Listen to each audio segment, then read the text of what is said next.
For as far back as I can remember, horror movies have been a part of my life.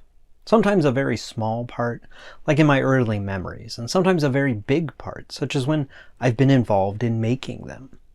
Probably because of all that, I have a reputation as a horror movie guy, but I really don't think I deserve it. I understand why this reputation precedes me. After all, I run a horror-themed film festival. A lot of my action figure photography is horror-related. It's the genre probably most robustly represented in my movie collection.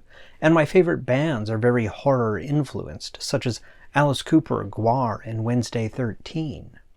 But the reality is, I'm far more likely to watch a documentary or a comedic film before a horror movie, though I do obviously prefer things with a darker tone to them. For instance, some of my favorite films are The Burbs and The Texas Chainsaw Massacre 2. Both have horror elements but are way more accurately described as comedies. Dark comedies, but comedies.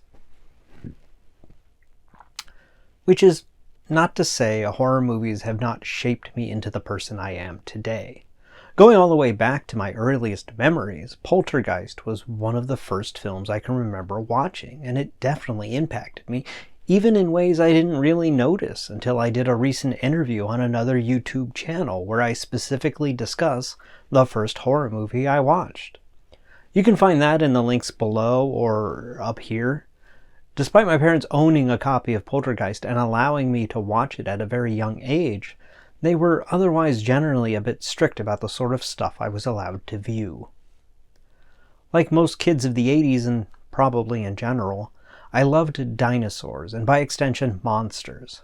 Thankfully, Godzilla films exist, and those met both criteria in their way, and were something my parents approved of me watching.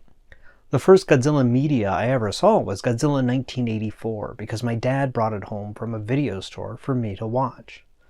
Godzilla and related kaiju films have remained a staple part of my film watching diet since then, and again, it's something that isn't really horror, but horror adjacent. It's rarely, if ever, meant to truly be something scary. When it came to horror that was actually meant to be scary, I was restricted to watching classic horror films, specifically the Universal Monster films. Obviously, even to a fraidy cat child like me, those films weren't actually scary, but I did love watching them. Part of that was because of a series of books I used to check out from the library all the time. Each one was focused on a specific monster and had lots of photos from the films and detailed the various movies they were featured in. I would read and reread them while imagining what the real movies must be like. For a long time, I had no way to watch the actual movies because we didn't have cable and our local video stores didn't seem to have any of them. Thankfully, Universal eventually released all of them on VHS in a series with themed packaging.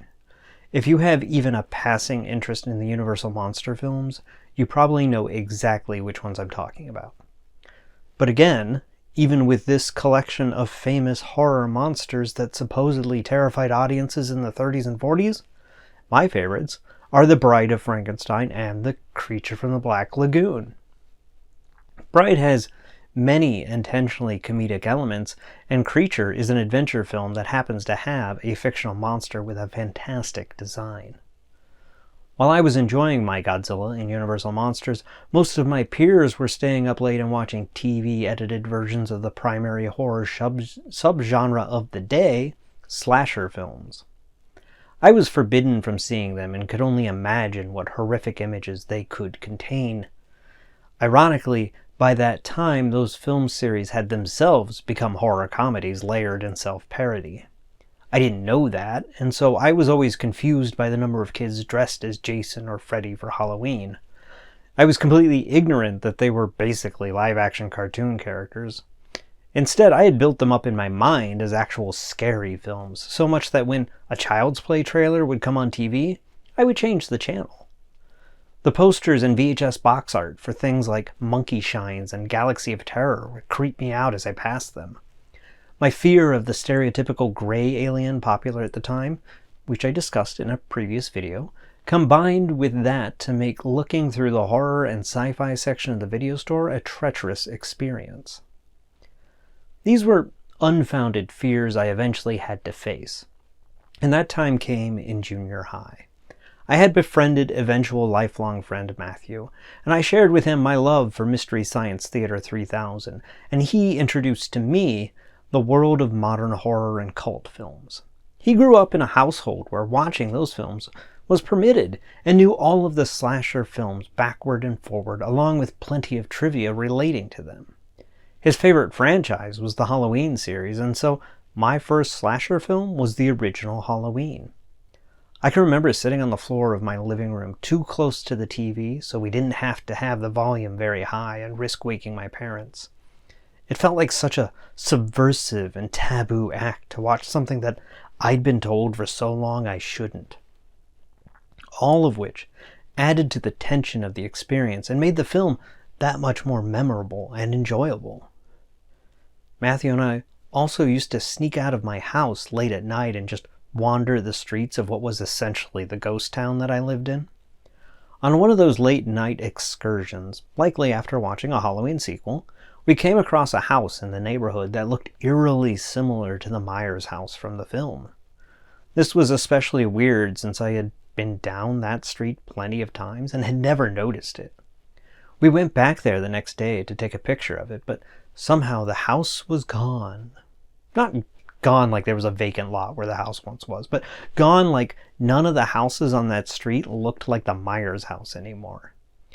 Obviously, there are several rational ways to explain that happening, and I have no belief in the supernatural, but the experience has always been a fun little detail that adds to my enjoyment of this Halloween franchise specifically.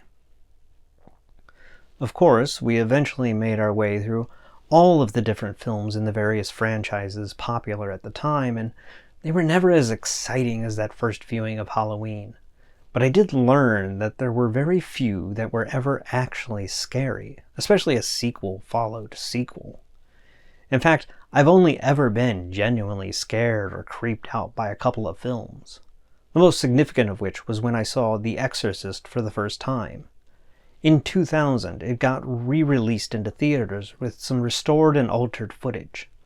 I had never seen the film before, but I couldn't miss a chance to see such a famously scary film in the theater. My girlfriend and I went on a weekend evening screening, and I remember it being a pretty full auditorium. Maybe the film felt more real because I was still religious at the time, or maybe it was getting to see it on the big screen with a responsive audience, but through most of that movie, I was gripping my girlfriend's hand far tighter than she was gripping mine.